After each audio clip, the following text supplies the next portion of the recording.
a los lados del dorso cartilaginoso los cartílagos laterales que se van a articular en la parte superior, como lo ven acá, con el hueso nasal de ese lado y la apófisis frontal del maxilar.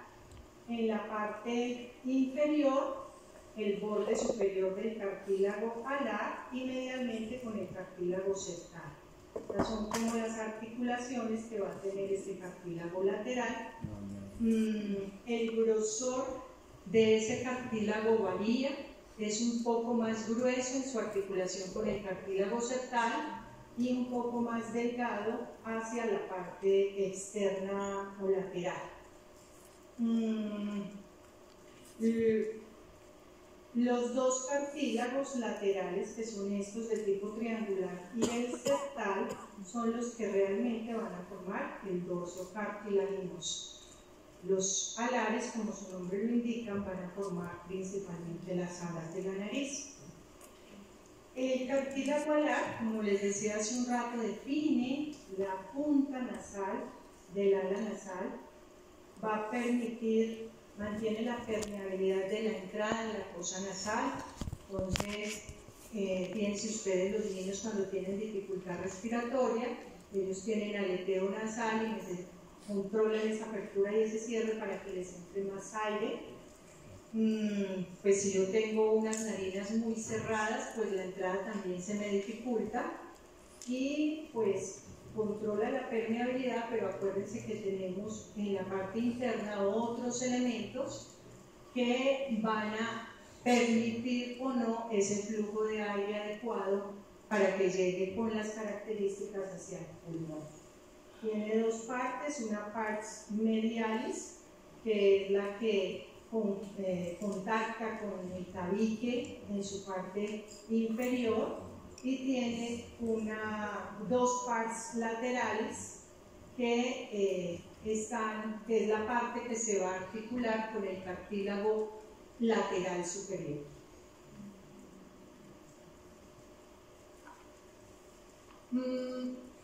La irrigación de la nariz externa, apenas estamos en esta parte externa de la nariz, está dada por varios sistemas. Entonces vamos a tener por parte de la arteria oftálmica, la arteria nasal dorsal o dorsal nasal.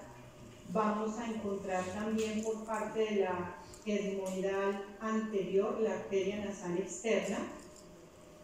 Por la facial, recuerden que la arteria angular da una rama nasal dorsal para la nariz en esta parte, y la labial, acuérdense que da para el septum y para esta región de la nariz. Igual esta va a entrar y luego vamos a ver que aquí en la parte interna del tabique se va a formar un círculo anastomótico interesante, que lo vemos más adelante. Y de la maxilar interna sabemos que por la arteria infraorbitaria sale una rama nasal. Entonces también tenemos toda esa parte de irrigación. Esto es nariz externa, sin embargo, cuando hablamos de una epistaxis nasal anterior, pues vamos a ver que muchas de estas ramas van a hacer un círculo anastomótico a nivel del tabique, y esas son las que sangran primero, ¿sí? Cuando hay una epistaxis anterior. Ya cuando hay una epistaxis posterior, pues ya vamos a tener compromiso de arterias posteriores que van para la cavidad. Eso lo vamos viendo poco a poco. En cuanto a la inervación, también tenemos ramas del nervio oftálmico, supratroquelear, intratroquear, piel del dorso y raíz nasal, el nervio maxilar a través de la rama intraorbitaria para la porción lateral, y el nervio etmoidal anterior con su rama nasal externa para la porción caudal de la nariz. Como pueden ver, está sensitivamente muy inervada. Eso hace que un golpe en la nariz duela muchísimo. sea significativamente doloroso. En cuanto al sistema venoso, pues principalmente arteria facial por la vena angular, que van a confluir allí, y la vena oftálmica. Y los linfáticos, pues región parotidia y ganglios submandibulares.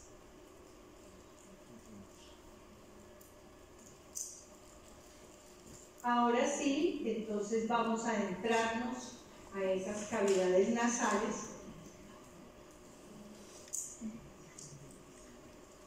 Entonces, entender la cavidad nasal, para entender la cavidad nasal ósea, hay que entender cada uno de los huesos que usted vio hace 2 semestres, ¿cierto? Cuando estaban en primero vieron osteología. ¿Por qué? ¿No vieron osteología? Sí, claro. No, señor. Claro, vieron el hueso etmoides con todas sus partes. No, eso el semestre pasado. Bueno, entonces Tarek, para poder entender, ya está diciendo que sí, que ella sí se acuerda.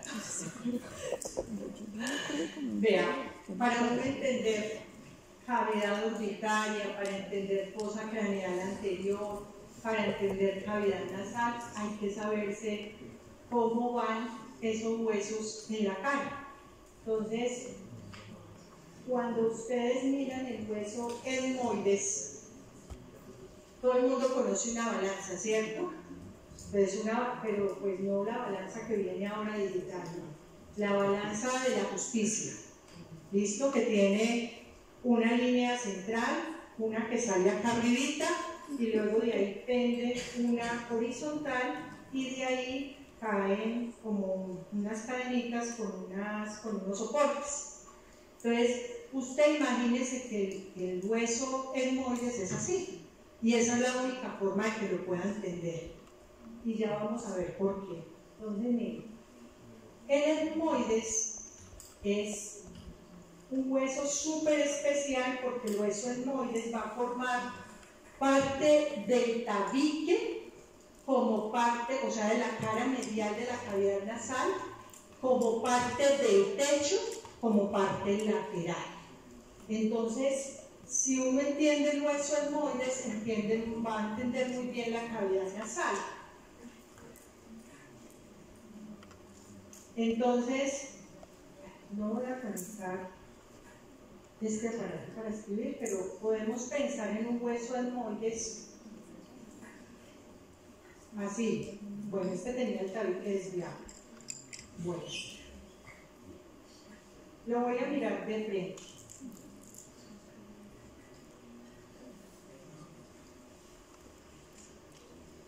Parece una cruz. Entonces,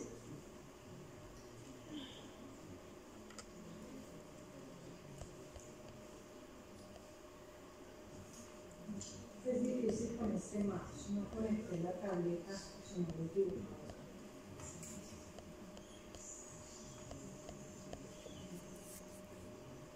¿Se parece o no a una balanza? Sí, pues una balanza mal hecha no se va a parecer, pero bueno, entonces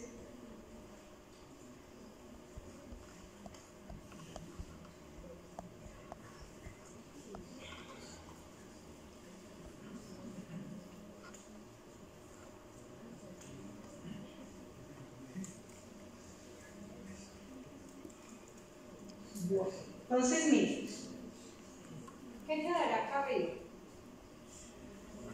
Esta es la apófisis crista gana, ¿listo? O sea que esto que está aquí es la lámina cribosa, o sea que esto es esto. Lo que pasa es que aquí está en una vista lateral, solo estoy viendo este lado, y he quitado esto para poder ver esta parte interna. Entonces, esto es endocráneo, esto es fosa craneal anterior.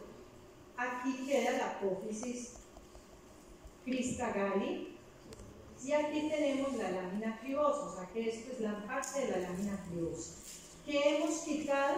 Esto, que es la lámina perpendicular del etmoides. ¿Qué quedó acá a los lados? Las masas laterales del etmoides. ¿Qué tienen las masas laterales del etmoides? Van a tener en la parte lateral la lámina papirácea del etmoides, que quedará acá y acá. La cavidad orbitaria. O sea que la parte medial de la cavidad orbitaria es la lámina papirácea del etmoides. Y esta región medial es lo que va a ser parte de la cavidad nasal. Entonces, si yo entiendo esto del etmoides, estoy entendiendo esta parte. Esto que está acá y esto que está acá es esto que está acá y esto que está acá. ¿Cuál es el mensaje? Que en la cara lateral voy a tener las masas laterales del etmoides con el cornete superior y medio. El cornete superior y medio hacen parte del etmoides. ¿Listo? ¿Cuál no está pintado acá? El inferior, porque el inferior es un hueso independiente. Entonces fíjense que el techo, parte del techo, es también etmoides, ya lo vamos a ver. Entonces en esta cara lateral estoy en estas masas laterales con el cornete superior y el medio. Cornete superior y medio. ¿Listo? ¿Sí me hago entender? Listo. Ahora, ¿qué más tiene esa cara lateral? Entonces, que ya no es del etmoides, vamos a tener este, que es el cornete inferior, que es un hueso independiente. En esa parte lateral también voy a tener esto que está aquí en azul, que es la apófisis o lámina vertical del palatino. Lámina vertical del palatino, esto es maxilar, esta es la apófisis palatina del maxilar y esta es la apófisis maxilar del palatino. Entonces, fíjense, parte lateral tengo cornete superior, cornete medio, que son del hueso etmoides, el cornete inferior, que es un hueso independiente, lámina vertical del palatino, el maxilar, y me falta este. ¿Cómo se llama este? La fosa temporal. El hueso lagrimal, el que antes le decíamos ungis. Y este hueso acá es súper importante porque él, en conjunto con el maxilar, luego vamos a entender que aquí se forma un conducto, que es el conducto lagrimonasal. Entonces, esta es la contextura de una cavidad nasal en su parte lateral. ¿Qué vemos adicional? Alcanzamos a ver acá inferior al cornete inferior, al cornete medio, perdón, esta estructura, la apófisis unciforme. Eso es del hueso etmoides, apófisis unciforme. Si yo retirara esta pared, aquí encuentro otros elementos como la bula etmoidal, y aquí bajando viene el conducto frontonasal o infundíbulo. ¿Y eso por qué es importante? Porque cuando veamos senos paranasales, a cada estructura de esas van a llegar unas celdillas de los senos paranasales. Entonces, por eso hay que entenderlo bien.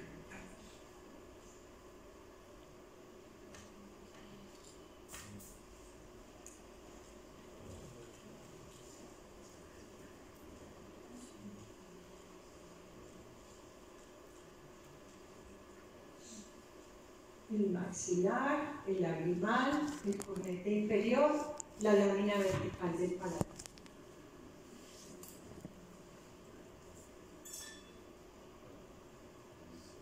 Aquí hemos retirado una porción del meato, del cornete medio, perdón, para poder que usted pueda ver todos los elementos que están allí, en esa parte lateral. Hay una estructura neumática redondeada que es la bula etmoidal.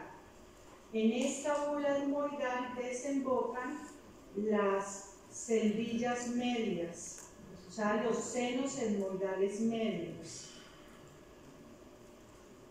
En el fondo, bueno, la apófisis fusiforme que ya lo habíamos visto, y van a ver ustedes acá, en esta parte, acá, esto es lo que denominamos el infundíbulo etmoidal. En este infundíbulo etmoidal se abre el seno frontal. El hueco o espacio que alcanzan a ver ahí es el hiato semilunar, un orificio grandote que está normalmente tapado por mucosa, solo tiene un orificio pequeño que es para la desembocadura del seno maxilar.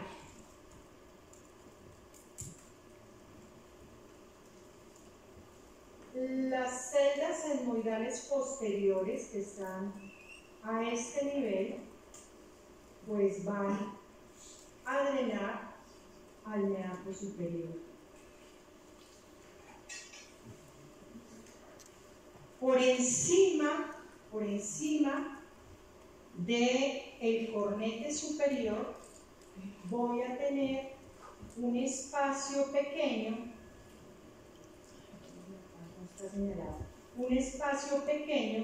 entre el esfenoides y el etmoides, acá. Este sitio se llama receso esfenoetmoidal o receso esfenoidal, y es porque aquí va a abrirse el seno esfenoidal. Entonces fíjense que ya vamos poco a poco entendiendo a dónde drena cada seno paranasal.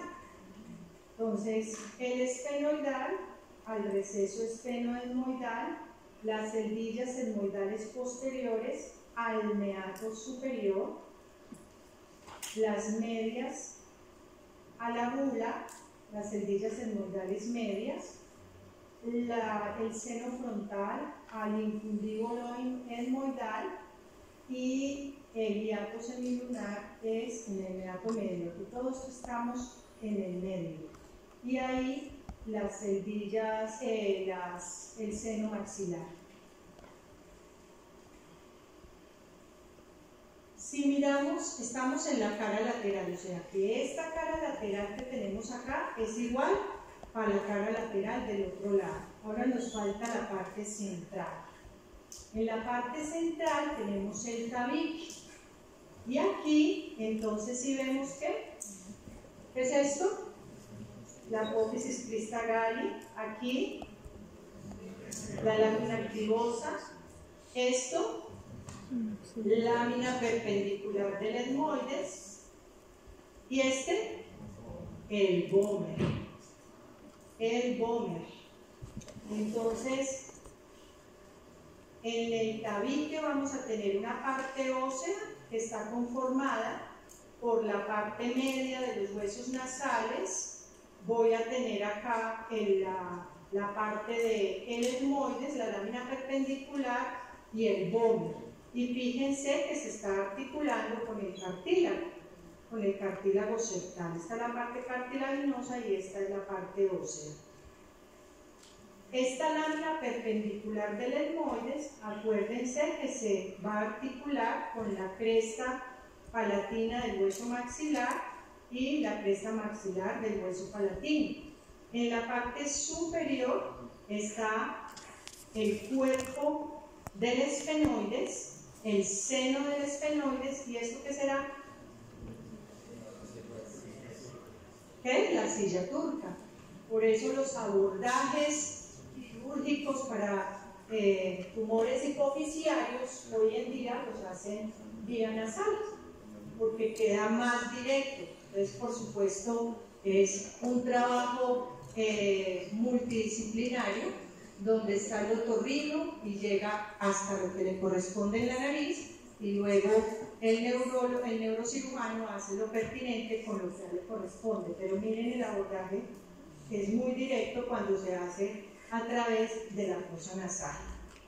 ¿Qué tipo de articulación hace el vómer con el esfenoides. Eso es párvulos del primer semestre cuando vieron articulaciones a nivel general. Una articulación, la articulación esfenobomeriana, que es un tipo esquindilesis. Mejor dicho, está volando.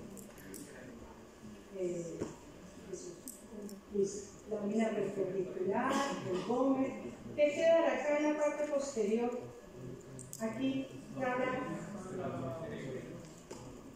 Sí, y aquí hay un espacio. ¿Qué espacio habrá acá? Atrás, ¿qué queda atrás? Sí, las coanas. ¿Qué quedan las coanas?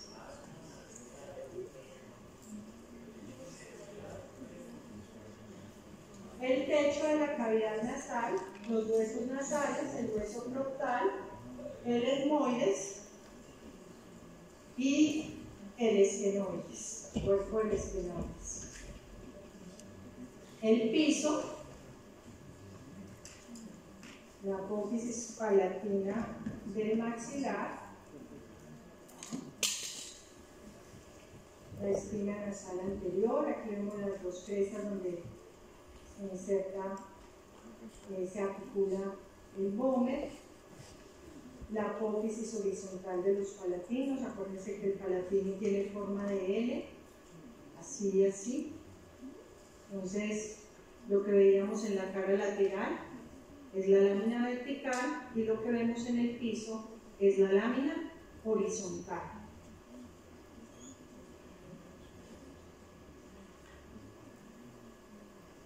Una cosa importante es que, se me pasó decirles ahorita, si el cornete inferior es independiente, es porque tiene unos sitios con quien se articule. ¿Con quién se articula?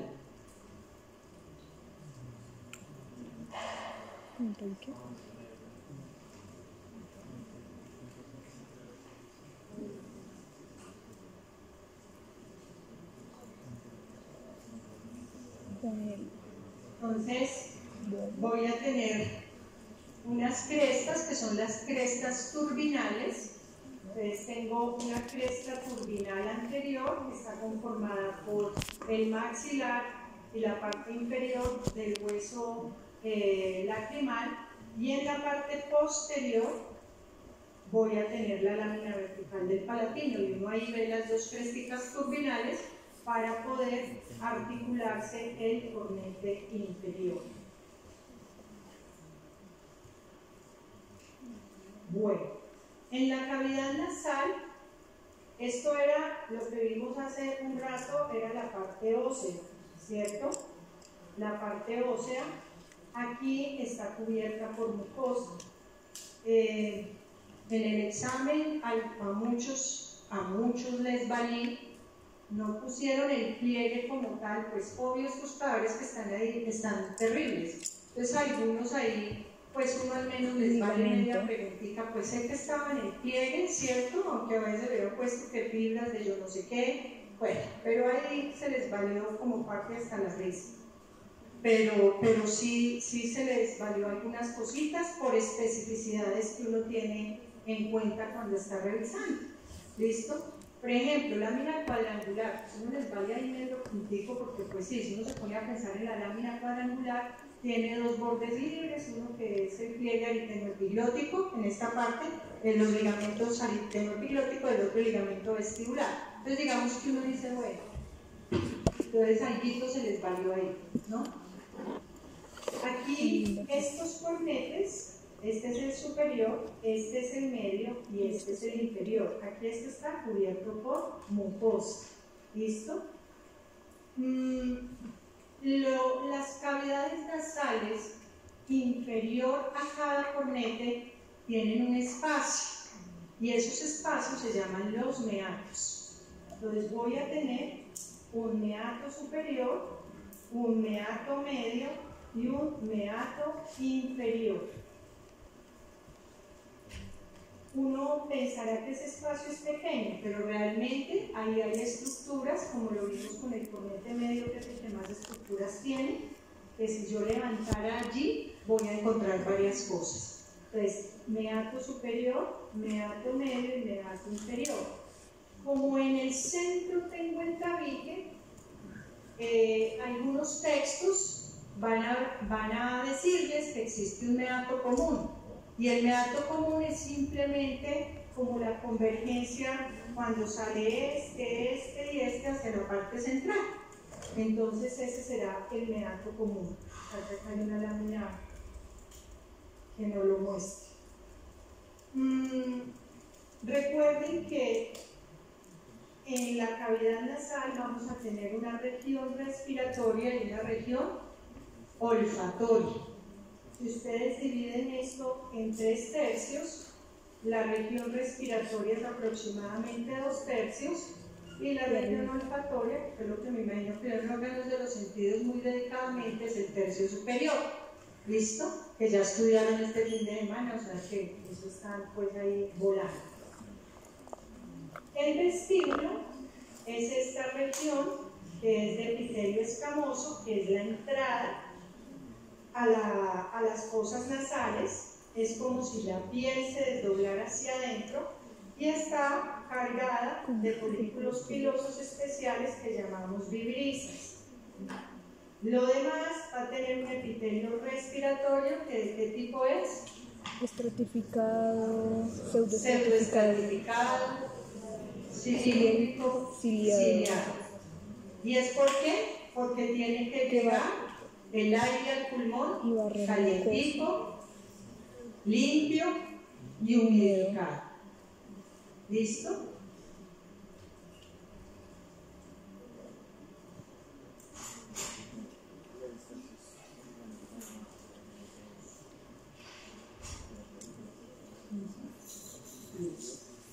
Entonces, el cornete superior en su parte inferior tiene el meato superior, el cornete medio tiene el meato medio, y dentro, en ese cornete medio, está la bula etmoidal, que es esa estructura redondeada que vimos, el hiato semilunar, que es para la apertura del seno maxilar, el infundíbulo etmoidal, que es una estructura tipo embudo, que desciende hacia el meato medio y baja desde el seno frontal, porque el seno frontal baja a través de ese infundíbulo etmoidal al meato medio. Y el cornete inferior tiene el meato inferior. Entonces, al meato superior drenan las celdillas etmoidales posteriores. Al meato medio, entonces drenan las celdillas etmoidales medias, el seno maxilar y el seno frontal. ¿Qué drenará al conducto, al meato inferior? Pues las celdillas posteriores.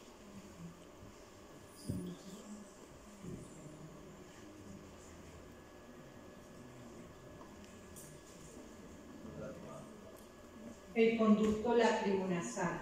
Bien, el conducto lacrimonasal drena al meato inferior, por eso cuando uno llora, pues moquea, llora, es salado, porque todo lo de acá llega al meato inferior.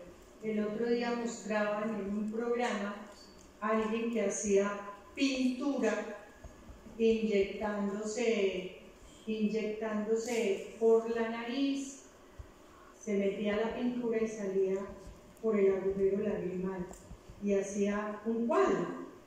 Entonces, pues la gente, pero rarísimo, ¿cómo lo puedes hacer? Es que tienes un don especial.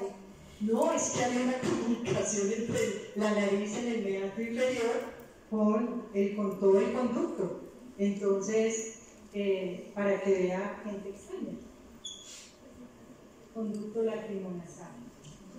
Entonces, Aquí con mucosa, lo único acá, bueno, acá se ve bonito. Miren, este es el cornete superior. El cornete superior es muy pequeño.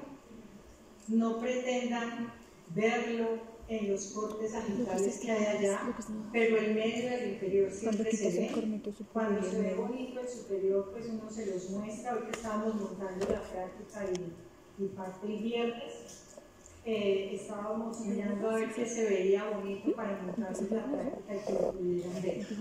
Este es el seno esfenoidal, que es el que va a drenar al receso esfenoidal o esfenoetmoidal.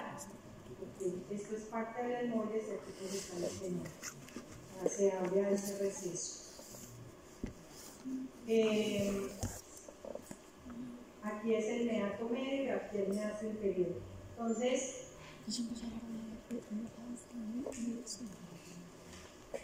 las celdillas senoidales se dividen en anteriores, medias y posteriores. Entonces, cuando ustedes, allá tenemos unos buenos cortes de cara, hay unos muy bonitos cortes transversales donde van a poder ver estas celdillas. Entonces, ¿a dónde drenan las anteriores? A las celdillas.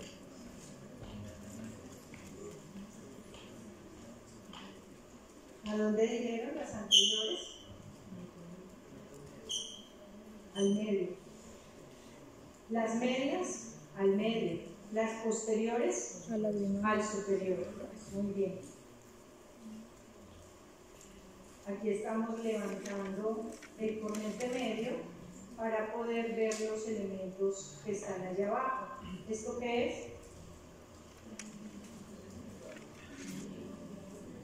Estructura redondeada. Ese es más, no es tan redondeado como la uva. ¿Sabes qué es la uva? Esto que queda acá, el infundíbulo. Y esto que queda acá, el semilunar. Entonces, acá, si hiciéramos un corte, todo esto es cornete medio. Aquí está el cornete superior. Y aquí está el cornete inferior. Acá está el conducto donde se abre el conducto lacrimonasal. Se ha hecho el corte. Y aquí tenemos, pues, el corte de la bula, el infundíbulo. Acá, miren acá la conexión, continúa acá. Conexión con el seno frontal. Y aquí el hiato semilunar.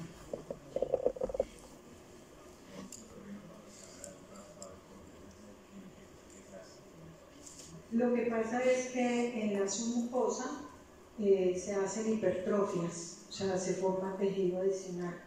Entonces lo que hacen es raspar, literal. Entonces se coge y se raspa para cubrir esa mucosa que está hipertrofiada, esa submucosa que está hipertrofiada, pues toca como limarla. Sí, es doloroso. Todo lo que se haga en la nariz es doloroso. Yo tuve fractura de huesos propios de la nariz hace como 20 años con una raqueta de tenis. Yo casi muero. Y la sensibilidad, yo creo que hasta hace poco tiempo me tropezaba con los vidrios. No sentía la punta de la nariz, eso me quedó ahí, todavía me queda ahí un poquito. Es lo más doloroso que hay. Y además, sangra, queda miedo. Entonces, todo lo que se haga en la nariz, no hay nada más horrible. Yo 2 cosas en cirugía he visto horribles. Una es una prostatectomía radical. Esa me pareció de lo más, un hombre de 46 años, claro está que era también por el contexto, penectomía, con prostatectomía, con reposicionamiento de uretra. Pues obvio, quedó, si hay que hacer penectomía, tocó reposicionar la uretra al periné y tendrá que orinar sentado toda su vida.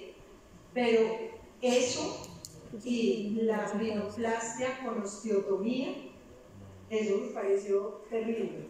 O sea, Cuando ponen literal el cincel del martillo, lo meten hasta acá, pues por supuesto pequeñitos, y empiezan a hacer la osteotomía acá de los huesos nasales, el pulmón, eso duele hartísimo. Y lo peor de todo, yo me imagino que acá debe haber alguien que ha tenido la experiencia, la mecha. No hay nada más horrible que la... Y esa sí la experimenté porque me tocó con la fractura, tocó hacer reducción a hierro. Entonces, claro, para que soporte la reducción, le meten a uno unas mechas glicerinadas y tanto cuando le ponen las mechas no es lo más horrible. Lo más horrible es cuando se las quita. Es espantoso y además eso es largo. Usted siente que sale y usted es literal. Como un Eso que tampón. está diciendo, usted piensa que el óvulo frontal del cerebro se le está saliendo por la lámina cribosa a pedacitos. Es espantoso. Y la dormida ni se diga, las dos cosas tapadas, usted respirando por la boca, un aire que no está humidificado, eso se reseca la garganta de usted, puede morir. Es horrible, menos mal no sé si no como los 3 primeros días, si se porta juicioso, y es espantoso. ¿Alguien ha tenido la experiencia? ¿La comparte? No, gracias a Dios. Pero sí me hicieron ambas. Ah, caramba. Claro, sí. 2 semanas sin dormir, literal, eso es lo más espantoso. Eso me parece a mí fatal. Para el paciente es muy duro y a veces el profesional no se dedica a explicarle al paciente la experiencia que va a vivir, porque usted literal tiene que dormir con una botella de agua al lado, porque cuando usted se levanta, se despierta a la medianoche con la lengua, la faringe, como un cartón literal, que usted no siente como ha respirado toda la noche con la boca abierta, su boca está seca, no hay parótida que aguante, no hay parótida que saque tanta saliva, ni submandibular, ni sublingual que le aguante. Entonces, literal, usted tiene que tener la botella ahí porque si no, usted siente morirse. Entonces, esas dos cosas, he visto cirugías horribles, pero prostatectomía y la radical, ¿no? Y con todo ese contexto, eso fue horrible, pobre hombre, yo decía, pobrecito de señor, espantoso. Y además, lo que significó para él después tener que orinar sentado. Probablemente no las dos fácil. primeras cosas Entonces, y a de la veces no le nariz, no explican creo. a los pacientes. Entonces, eso es como el paciente experimentar después solito qué le está pasando. Entonces, por eso es importante que ustedes hablen con sus pacientes. La cavidad nasal, entonces, es muy irrigada y muy inervada. Entonces, es importante saber que hay vasos desde la carótida interna, de la arteria oftálmica, las sigmoidales, anterior y posterior. Acá les dejo los territorios de cada una. Esto es sobre todo para la parte lateral, las paredes laterales.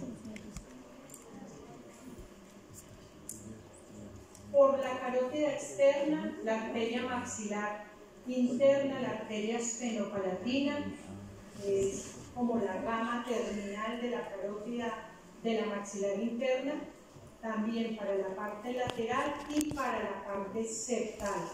La palatina descendente, para suelo nasal y para paladar blando, y la palatina mayor para paladar duro, y pues las ramas terminales para toda esta región. La palatina mayor se anastomosa con parte de la nasopalatina o esfenopalatina. Ahí están. La arteria facial ya la habíamos visto sobre todo para la parte nasal externa, pero la arteria facial es muy importante para entender el área anastomótica en el tabique, en la parte anterior del tabique, que ya lo vamos a ver, que es el área de Kieselbach, que eso es fijo pregunta de examen. Aquí están las ramas de la maxilar interna, las ramas de la arteria facial, la arteria oftálmica, que ya las hemos repetido Pues son las que ya hemos hartísimas visto, veces. pero qué ramas dan Y para dónde. aquí hicimos lo mismo, o Netter hizo lo mismo que hizo con los nervios. Aquí levantó el tabique para poder ver la arteria esfenopalatina, está saliendo, esfenopalatina. Esto es importante porque una cosa es que usted tenga una epistaxis porque tenga una fragilidad capilar en esta región, que por supuesto también puede sangrar mucho por la cantidad de anastomosis con arterias que llegan allí. Y otra cosa es que usted tenga un sangrado o una epistaxis posterior. Usted el sangrado nasal anterior, como lo vamos a ver el viernes, seguramente con simple presión tiene, pero si ya es un sangrado posterior o secundario a un proceso sistémico, ya usted tiene que buscar cositas. Usted ya, si es por hipertensión, usted no le va a bastar con que no, señora, atiéndase aquí la nariz. Si usted no le atiende a la señora en la emergencia o la urgencia hipertensiva, pues paciente morir. Y usted a modelar o a pastorear. Entonces, importante. El área anastomótica de Kieselbach está a este nivel. Yo le tengo una imagen mejor acá. Entonces, el área anastomótica se van a tener que aprender el epónimo porque así la llamaron, área de Kieselbach. Aquí hace anastomosis la facial por la arteria labial superior, la esfenopalatina, que es de la maxilar interna, la etmoidal anterior, de la oftálmica, y la palatina mayor. Y acuérdense que se mete por el conducto palatino para completar toda esta red anastomótica. Entonces, esto siempre se pregunta. Las anastomosis que se hacen en el área de Kieselbach, que son las principales responsables de la epistaxis anterior. Para los que no recuerdan, epistaxis, pues es el sangrado nasal por diferentes causas. Puede ser superior, anterior, posterior. Y las causas pues son múltiples, eso lo vemos más en clínica que acá. La red venosa, el drenaje venoso de las cavidades nasales, la vena esfenopalatina, por el plego venoso pterigoideo, la vena etmoidal, la vena oftálmica superior, el plexo nasal, plexo subcutáneo nasal, a la vena facial.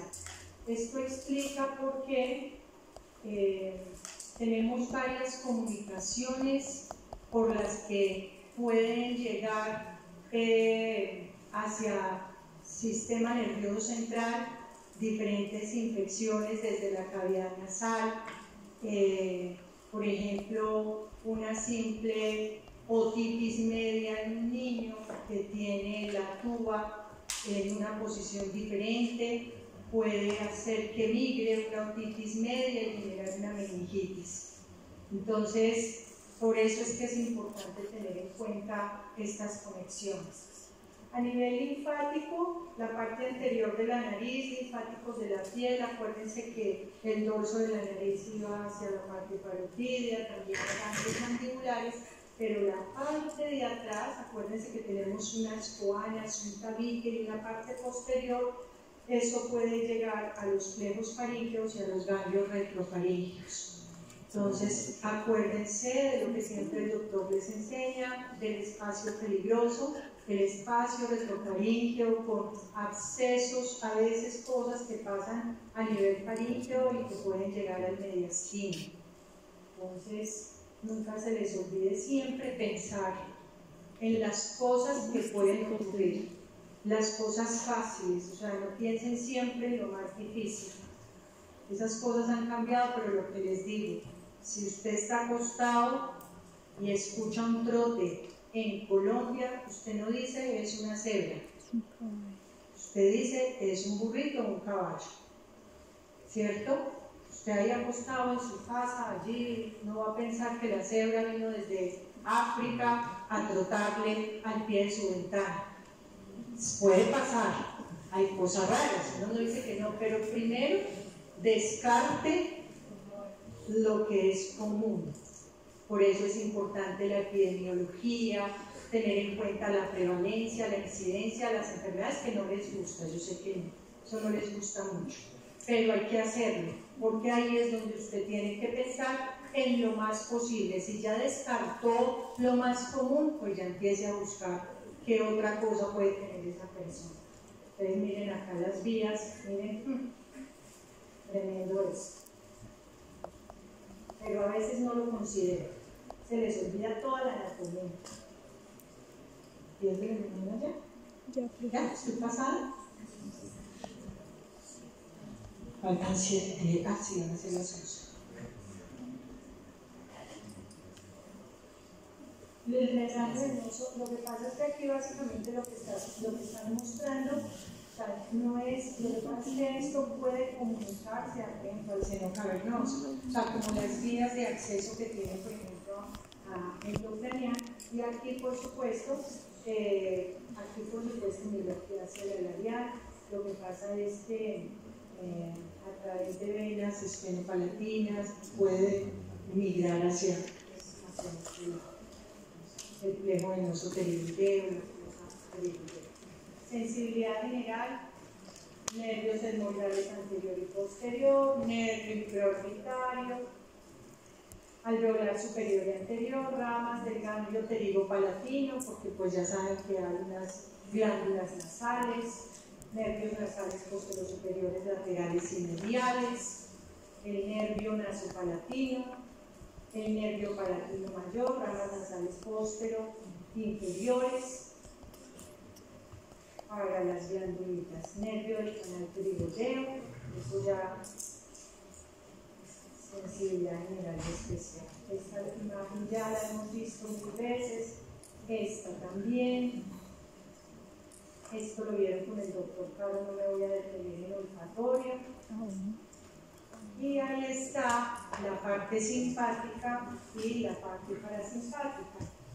Entonces, como nos lo dijo la semana pasada, un compañerito de allá, asta lateral que nos hacía una pregunta, entonces asta lateral de 1 de 3 asciende por la cadena simpática homolateral, ipsilateral, es decir, del mismo lado, hasta el ganglio cervical superior, donde estaría la segunda neurona.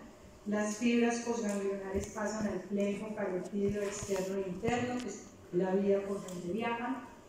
El plejo carotídeo interno forma el nervio petroso profundo y acuérdense que se une con el nervio petroso superficial mayor, forma el nervio mediano, atraviesa el ganglio esfenopalatino, la simpática no hace sinapsis, la parasimpática sí, y se distribuye por la mucosa nasal.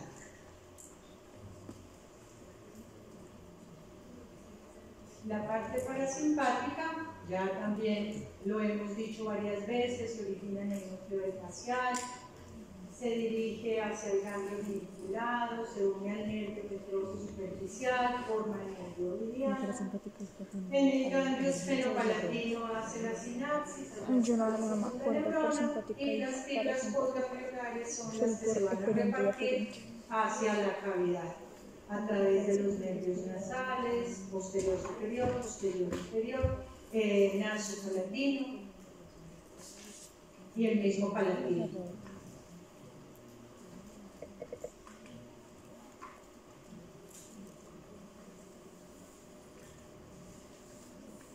Aquí está entonces el núcleo del facial, perdónenme, la parte simpática, cómo llega a hacer la sinapsis en la segunda neurona, que es cómo llega a la cavidad.